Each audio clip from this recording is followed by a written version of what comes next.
pendengar setia, selamat datang di episode terbaru podcast kita.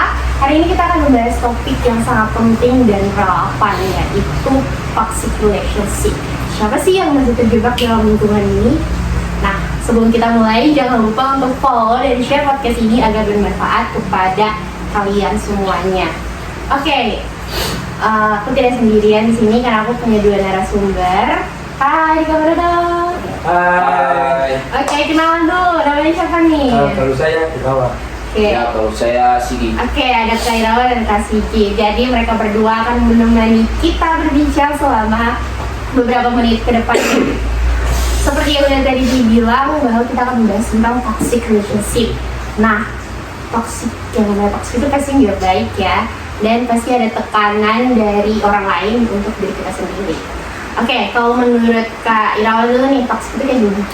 Kalau menurut saya toxic itu toxic relationship adalah hubungan yang tidak sehat, di mana satu atau kedua pihak mengalami tekanan emosional, mental, atau bahkan fisik yang merugikan.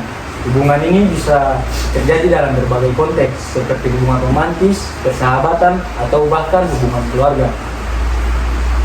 Oke, kalau itu menurut Kak Irawan, kalau Kak Sigit kayak gimana? Ya, kalau menurut saya sih hubungan yang tidak sehat kemudian akan membahayakan kondisi fisik serta mental seseorang. Namun tidak semua hubungan toksik melibatkan kekerasan fisik.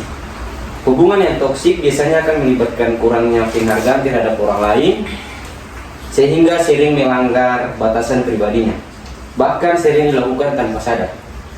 Oke, kalian berdua pernah nggak sih ketemu sama orang yang toksik? Kalau ketemu orang toksik itu pernah ya. Oke, pernah. Kalau dilihat dari orang-orang toksik itu tanda-tanda orang toksiknya gimana sih? Tanda-tanda orang toksik itu seperti kontrol yang berlebihan. Pasangan atau teman selalu ingin mengontrol setiap aspek hidupmu. Ada juga komunikasi yang buruk. Setiap kali mencoba berbicara, yang terjadi justru pertengkaran atau saling menyalahkan. Kemudian juga adanya kurangnya dukungan.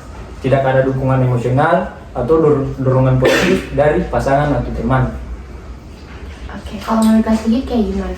Kalau menurut saya sih pelecehan emosional seperti menghina, merendahkan, atau membuat merasa tidak berharga. Dan juga gaslighting, membuatmu merugikan diri sendiri dan kenyataan sekitarmu. Kan tadi udah dibilang ya ciri-ciri atau tanda-tanda orang toksik. Nah, kalau misalnya udah ketemu sama orang toksik tuh apa sih kayak dampak orang yang toksik itu buat diri ke kita, kayak misalnya gitu?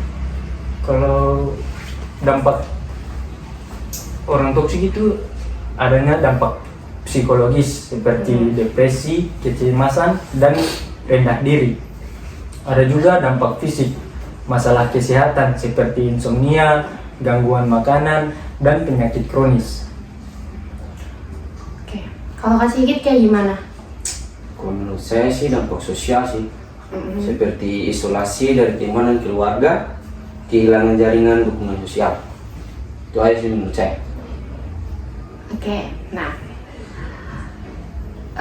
jadi kan tadi udah dibilang ya kayak dampak dari toxic relationship kayak gimana. Buat kalian yang masih terjebak dalam lingkungan toxic, segera untuk menghindar karena dampaknya itu nggak baik untuk diri kita sendiri.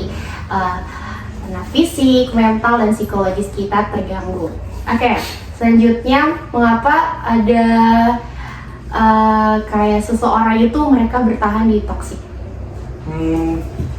Kalau menurut saya, mengapa ada seseorang yang bertahan di toxic relationship?